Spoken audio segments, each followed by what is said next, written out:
made any pronouncement on the 100 million naira bonding placed on David Gift. Over 3 weeks, his corpse was recovered and retrieved by the police in a forest in Ebras. While commending the governor for his support to the police and other security agencies in bringing down the cult leader, David Gift, and his unwavering commitment to ensure lasting peace in Ahoda East AG, it is our view that His Excellency Seminary Fobara should redeem the pledge in record times. He also urged the police and other relevant security agencies not to relent in fishing out sponsors of cultism and other violent crimes in Ahoda East local government area.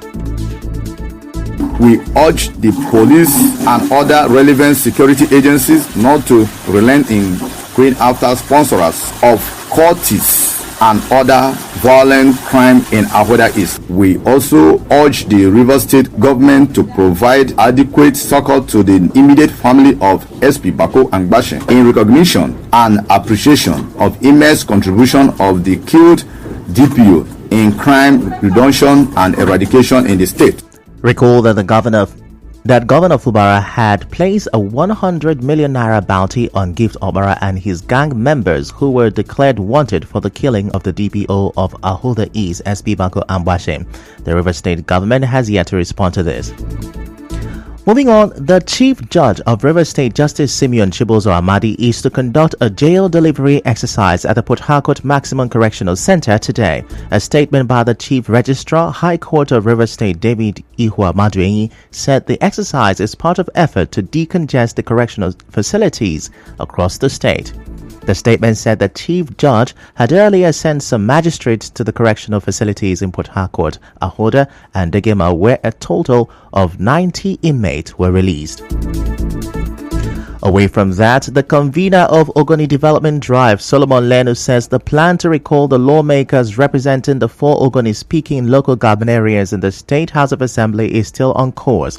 Mr. Lenu tells correspondent Shobiruware that the group suspended the recall process because of the numerous court cases involving the legitimacy of the lawmakers.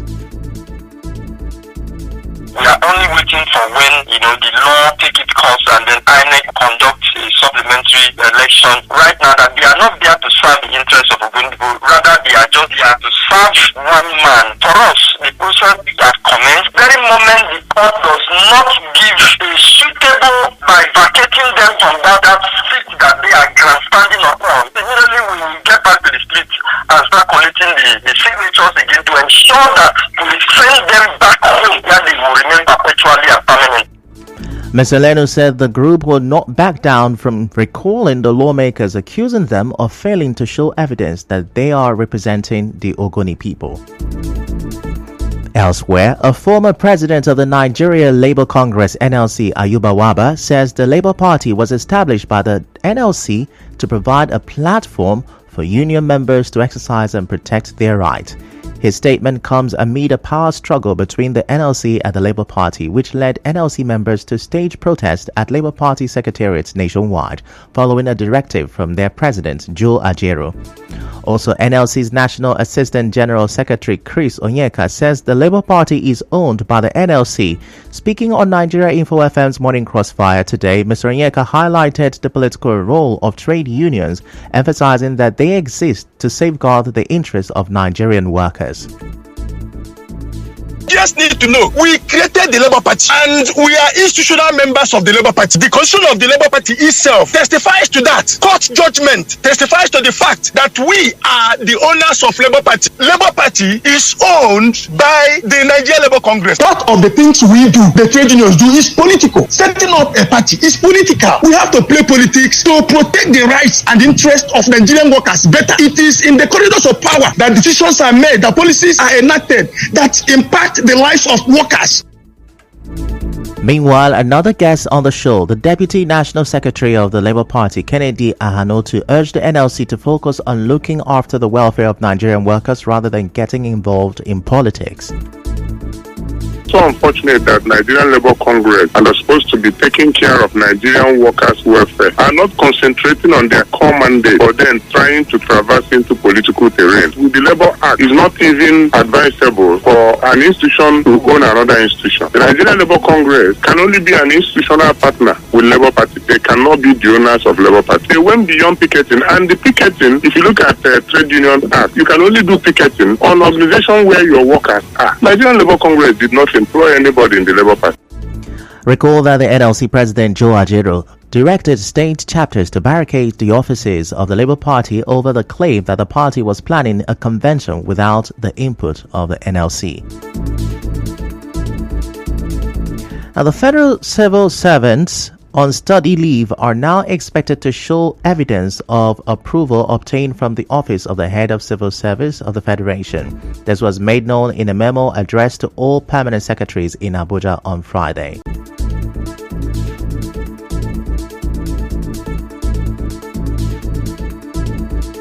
In other news, the army says troops will remain in the creeks of Okwama in Uheli South local government area of Delta State until the recovery of all stolen weapons and arrest of those involved in the killing of the soldiers. The General Officer commanding 6th Division Nigeria Army Land Component Commander Major General Jamal Abdulsalam said this in Port Harcourt on Wednesday. The GOC also assured that the troops would be professional in the operations. Still to come, NAFDAC burst fake bottled water syndicate in Eneka, Port Harcourt. Stay with us. Own a home at the Greater Taf City, Port Harcourt, a well-planned face city where you can live, work,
back, and now the rest of the news.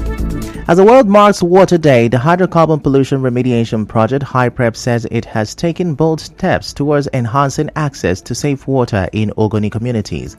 HYPREP project coordinator Neni Barini Zabi, in a statement, said HYPREP has completed 6 potable water headworks and 3 booster stations in Alessa, Korokoro, Barako, Terabo, Bea, and Ebubu.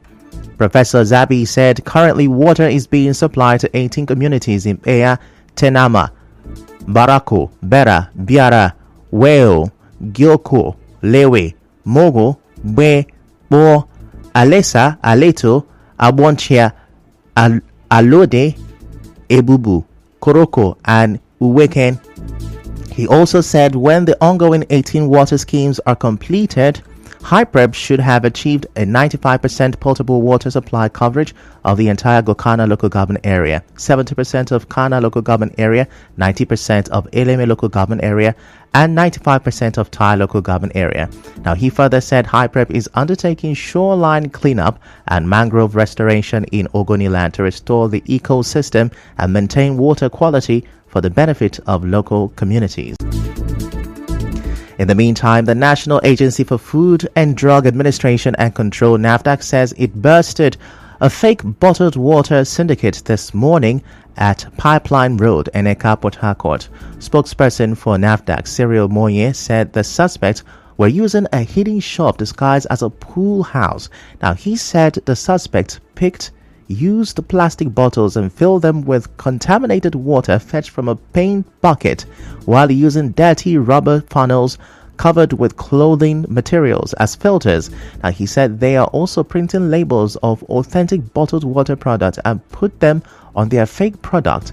Mr. Moye also said one of the distributors of the adulterated water, who identified himself as Chibunna James, was arrested as he was loading the product for sale, while the kingpin and producer is at large and efforts are ongoing to track him down.